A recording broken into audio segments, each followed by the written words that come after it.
Fjärden stämmer också. Du kanske? Här är jag. Ja, tack.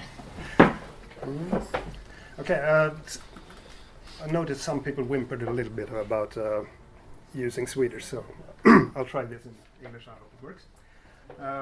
Björn Fahller, that is me. I've been programming in C++ since roughly forever. I was really happy to see this one in the bookshelf. This was the first C++ book I bought, published in 1990. So the standard before there was a standard. That's pretty much what I learned from. I bought it in 93, and that's when I wrote my first ever C++ program. What I will talk about today, though, is not so much me. I will talk about mocking C++ with Trompeloeil. Anyone here who is a native French speaker? Loud for the for the microphone. How do you pronounce it? Trompeloeil. Trompeloeil.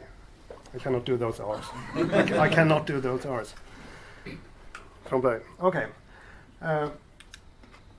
From Concise Encyclopedia, style of representation in which a painted object is intended to deceive the viewer into believing it is the object itself. This is an art form. Literal translation is trick the eye. So you paint weird pictures that you hope will deceive the viewer thinking they see something that they do not. Won't talk that much about the art, but Magritte's famous pipe is something that is worth mentioning because it's a meta Trompeloeil. The text says this is not a pipe, and everybody sees that it's a pipe. And supposedly, when people said that to Magritte, he said, "Don't be silly. Of course, it's a pipe. Everybody can see it's a pipe." And he said, "So smoke it then." My take on that is that this is not an object.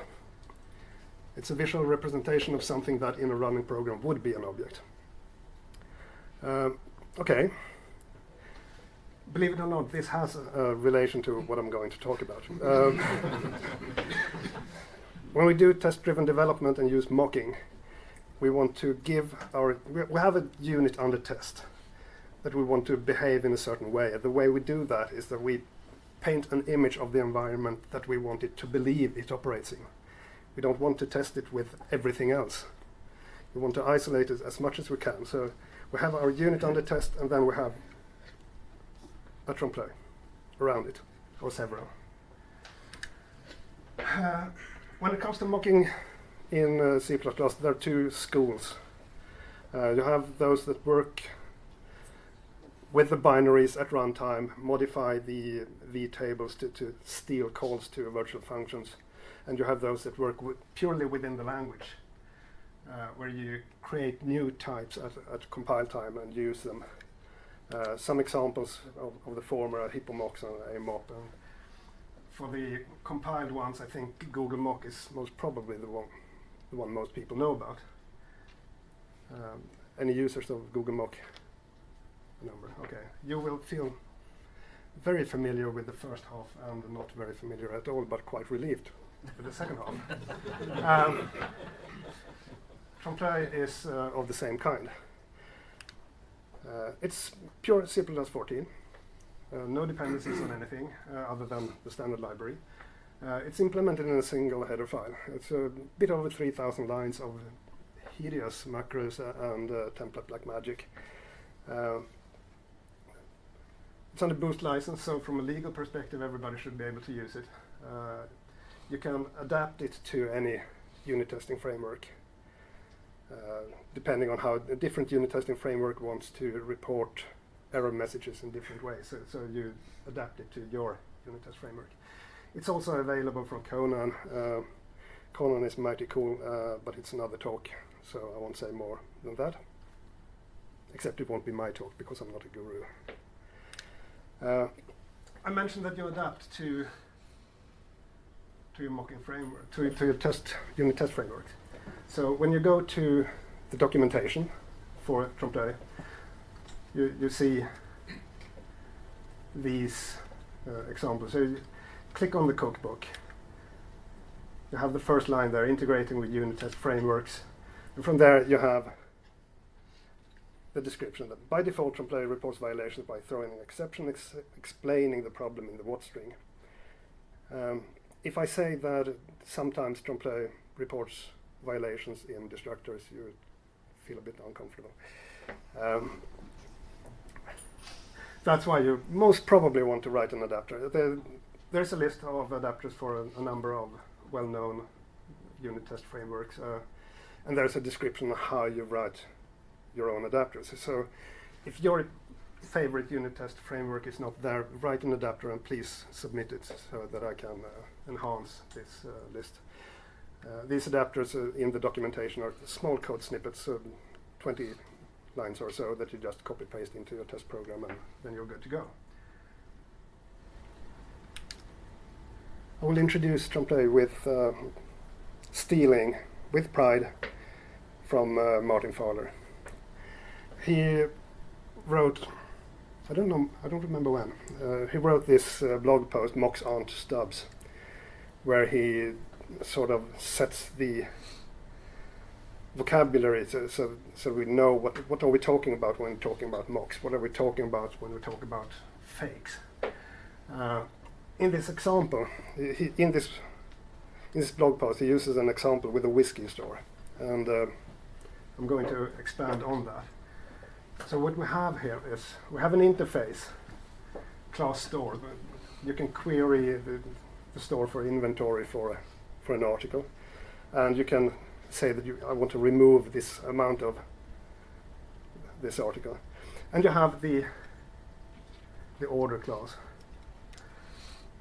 that we are going to write, and we see that the fill member function operates on the store. So here's where the mocking comes in, where I will paint the Trompeloeil to make it behave the way I want to. So how do we write mocks with Trompeloeil? Well, you begin with this. When you have a source file that looks like this and it compiles, you have passed the most difficult obstacle. You have spelled it correct. From there, users of Google Mock will feel very familiar here. You always mock member functions. So I have here a struct, and I want to mock a member function called func that has this signature. So this macro will expand to create such a member function. And this one, I'm not very happy about this, to be perfectly honest, that you have to have one there that is the same as the number of parameters in the function call. If anyone has a really brilliant idea how to extract this automatically from here, please get in touch. One of the reasons I'm not very happy about this is because obviously you make a mistake. And we all know what happens when we have thousands of lines of template black magic and you make a mistake. You get Death by templates. 1, 2, 3, 4, 5, 6, 7, 8, 9, 10, 11, 12, 13 lines of error message. This is a complete error message from people. Trompeloeil has a test suite of, I don't know exact amount, roughly 20 programs that do not compile. And they are checked to ensure that they provide reasonable error messages. Few are very long. This is not by far the longest or the shortest. Some are better, some are worse, but the intention is that you always get a decent information of what is wrong and where is it wrong. So with that aside, let's go on. We see how we do this.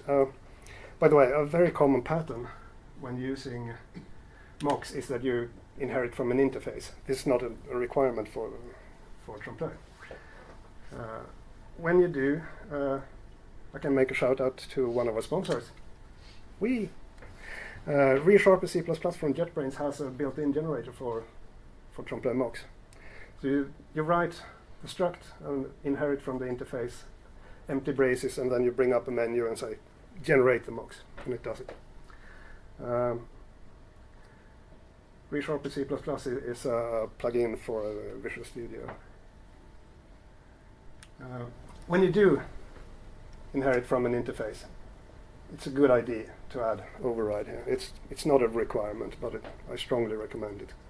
Because if you make a mistake, you will get a much more intelligible error message from the compiler. Okay, back to Martin Fahler's example. We need to create a mock store. And the way we do that is, like I mentioned, we declare a mock store, inherit from the interface, and make the mocks. I didn't mention it earlier. Make const mock is for const member functions, and the other make mock is just for non-const member functions. And of course I use override. Unlike Google Mock, it's not a problem at all for mock functions to say return a unique pointer or something like that. That cannot be copied, or accept a unique pointer as a parameter. That works just fine. So with this in place, let's start writing a test. So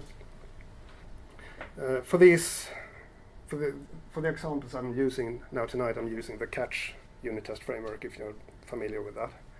It's one of those where I have an adapter in the documentation, so just copy paste it. So just create a mock store. Prepare to party heavy. And then I start place expectations on my whiskey store, because I want things to begin to happen when I try to fill the order with the mock store. The only default that exists in Trompeloeil is that everything is forbidden unless you have said anything else. So in Google mock parlance, there are no nice mocks. There are strict mocks, all of them. Also, a difference compared to Google mock is that you place expectations in a scope and they must be fulfilled by the end of the scope. If they aren't, a violation is reported. So this is how it usually looks like. You create your mocks, you do some common setup, you enter a local scope where you say what must happen here, and then you end it with a trigger that makes something happen, in this case, fill the order. And then you can add another assert or something. This is not a mock thing, but it is a typical assert from catch. So, and if we run this with an empty implementation that does absolutely nothing at all, we get some interesting information. We see that whiskey store remove was not called, but we had an expectation that it should have been called. Inventory was not called, but we had an expectation that it should have been called. And also, at the end, the assertion failed. So if we go back, we see I had said, before the end of the scope, whiskey store inventory talisker must be called. And when that happens, return 51. So there is enough. Before the end of the scope, whiskey store remove talisker 50 must be called, because we want to order 50. None of these happen, so the test failed. So let's make a really amazingly super sloppy implementation where I just call these functions. And this passes. Everything is good, except the test is lousy. So let's improve it. When you write to expectations like this, these two require calls, they do not have an ordering relations. You may think that you may think that inventory must be called before remove is called, but that is not the case. They are completely unrelated to each other. So let's improve the test to impose an order. And the way you do that is from namespace Trompeloeil, you instantiate a sequence object. This by itself does not make anything sequenced, but you add these requirements, say that with this sequence object, this call must come before that one because it's the same sequence object. You can have several sequence objects. You can have several sequences that are unrelated to each other to say that here's a sequence of calls, they must happen in this order. Here is another sequence of calls, they must happen in this order, but these two sequences are unrelated. So they might happen one before the other, or the other way around, or interleaved, depending on your needs, of course. And when we do that, we see that failed. Mismatch for sequence S. So whiskey store remove was called before, having checked the inventory. That sounds like a bug to me.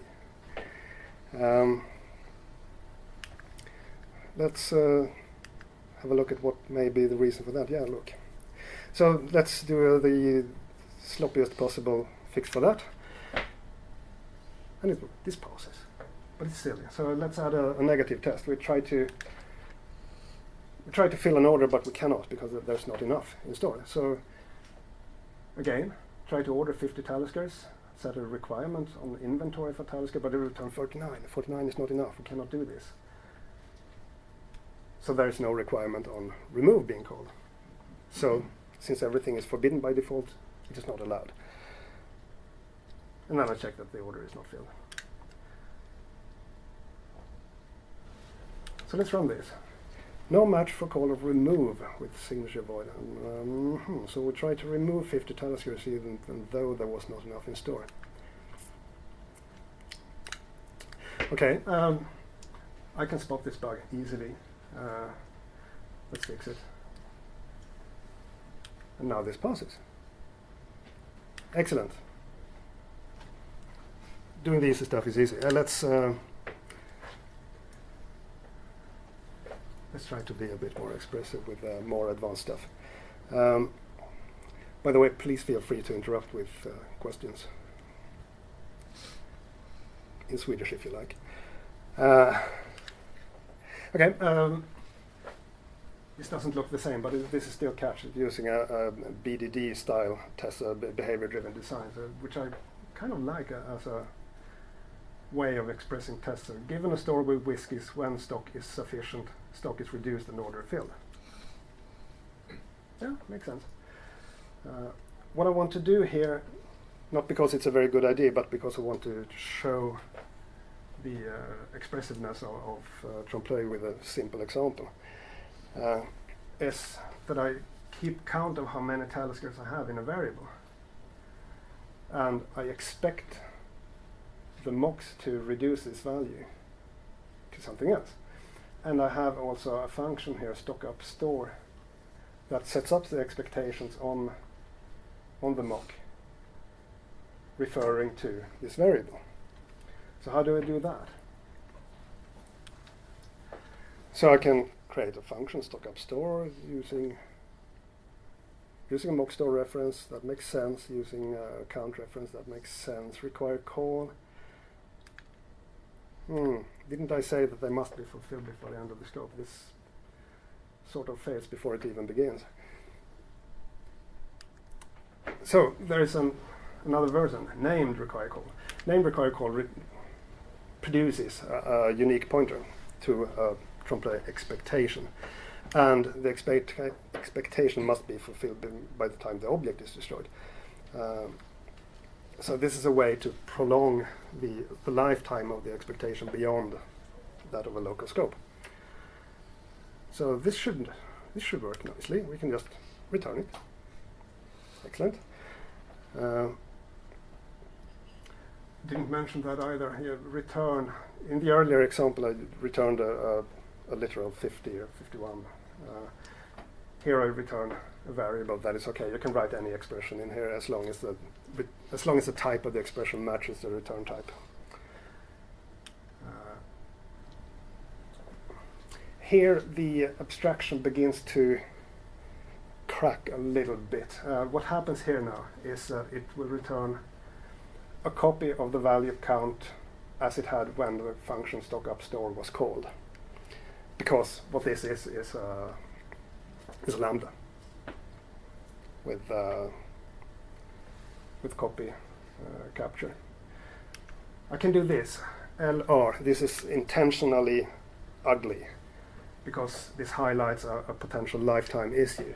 LR means local reference. So what this is, again, in the cracked abstraction, this is a lambda with capture by reference. LR is ugly, and it says very clearly to the reader there may be lifetime issues here. What happens if this expectation lives longer than the count variable that it refers to? Undefined behavior, we don't want to go there. In this case it is safe, because the variable lives here and this expectation will end here. So it's not a problem. And then we have the remove. And that is fine and dandy, except we don't want to call remove in the insufficient stock case. So how do we take care of that then? Well, one way is to add times here. Times it gives a range, so from 0 up until and including 1 times it is required to happen. So no call at all is fine, and 1 call is fine, 2 calls is not fine. This can also be expressed as at most 1.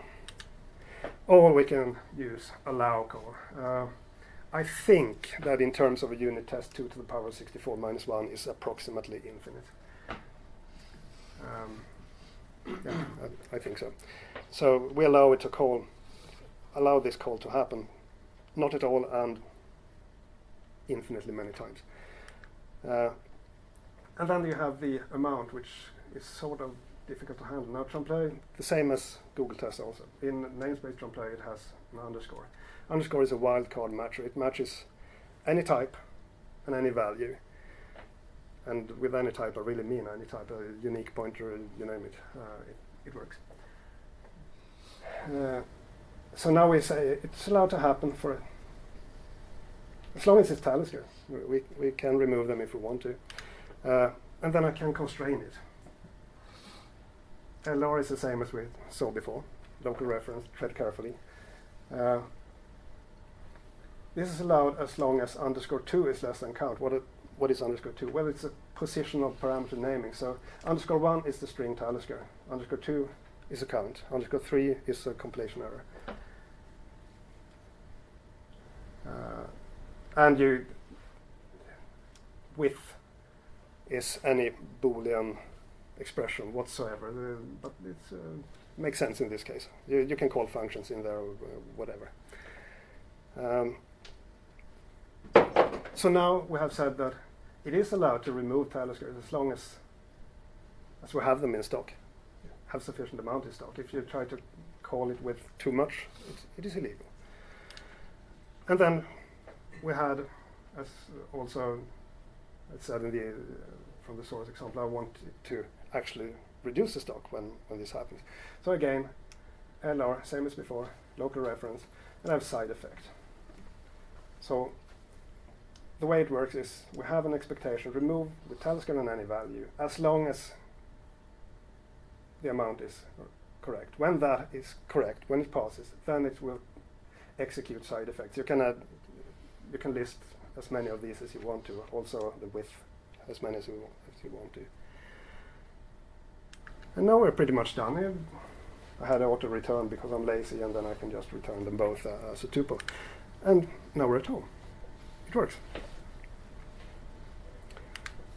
If I introduce an error by deliberately, just to provoke an error message, in this case I decided to call remove with amount plus 1. We see that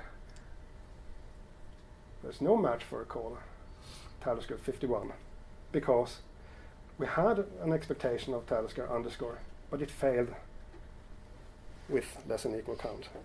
So we have a reasonably good pinpointing of where the problem lies.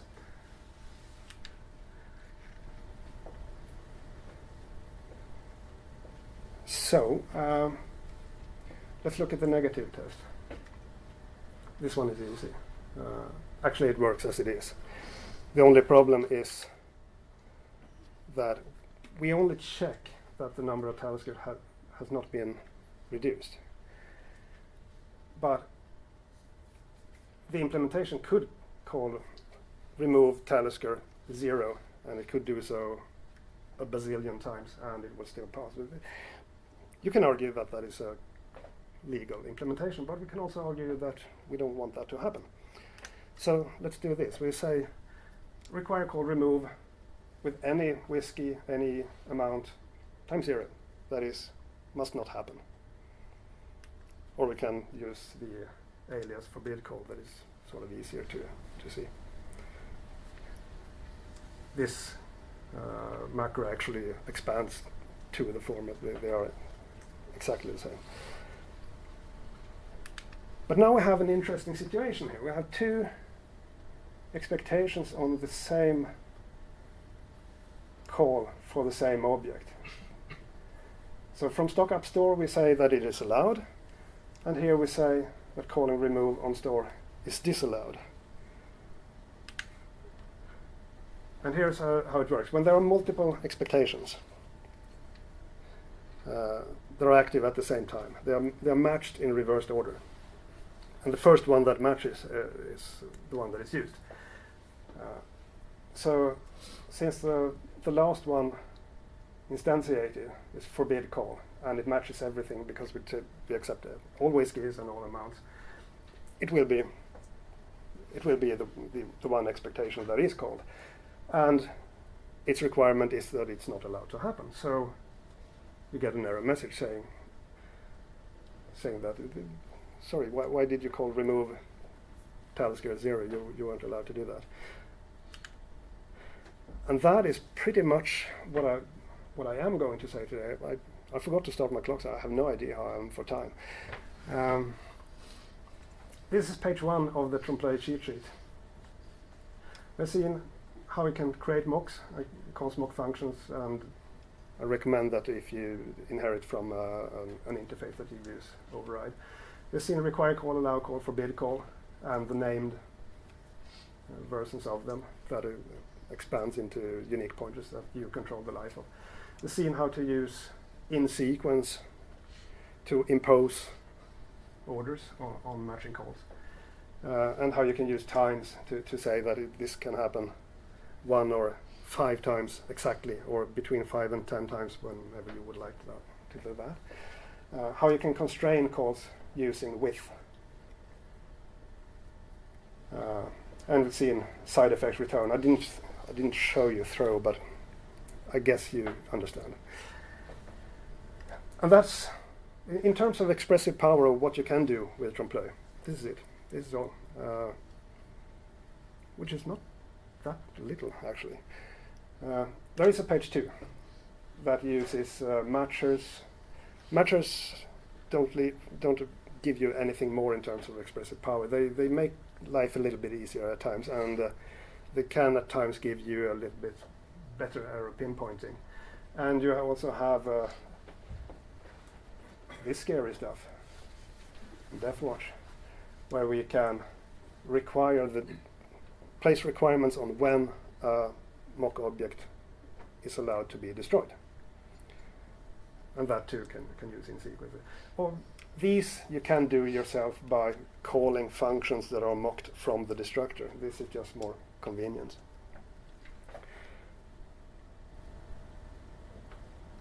That's it. That is me. You can reach me there. Here you can reach Trompeloeil.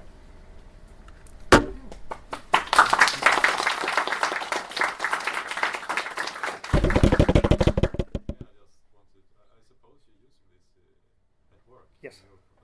Yes. Yeah. So what do you use it for? For what kind of systems? The systems that we develop at NetInsight are it's an embedded modern C++. Whenever you say embedded programming, people always assume that you shoehorn individual bytes and cycles. That is actually not the case. We have not very powerful machines, but powerful enough. We don't suffer from that, but yeah, that's the environment. More questions? Yes? I think you will looking happy forward to compile time reflections. Yeah. I don't have any modern estimates on that. Late last winter, early spring, sometime thereabout, I translated a number of tests that used Google Mock to use Trompeloeil instead. And then all of them except one was slightly shorter. Not much shorter compile times, but slightly shorter. But I tried it several times, so it was repeated. Always a little bit shorter. One was slightly longer. But with the latest release V18 that I released in August, I made a change that for one program that I checked reduced compilation time by 20%.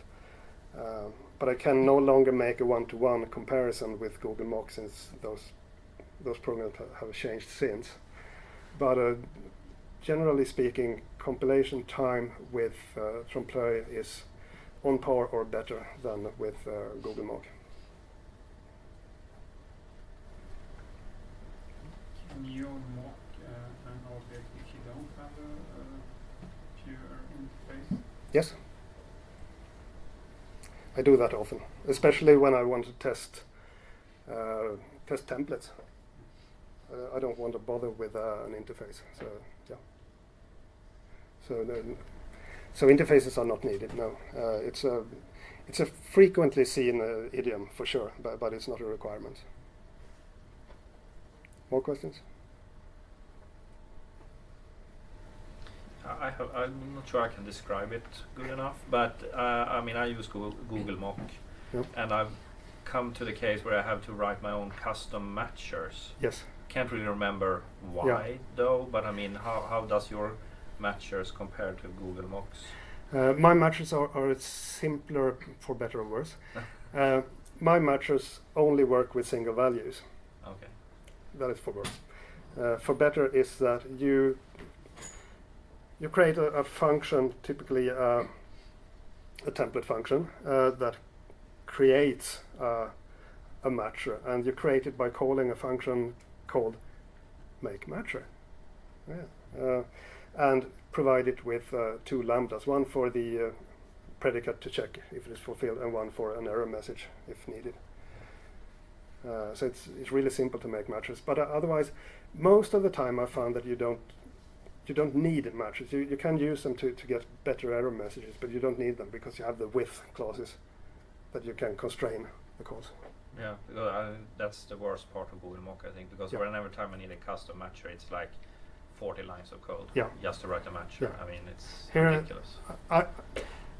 When I wrote this presentation, originally I had an example of writing an is-clamped matcher.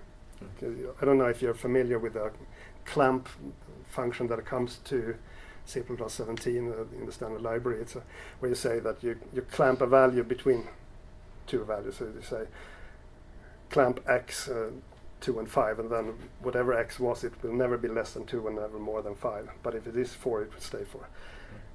And so I wrote as an example an is clamped where I say this function called parameter must be between these two. And that was, given that I wanted to not have very long lines on the presentation, it actually swelled out to something like 15 lines, including providing a good error message. But otherwise, I think that would have been, for normal writing code, it would have been 4 lines or something. I'll try it out. More questions? Okay. Thank you.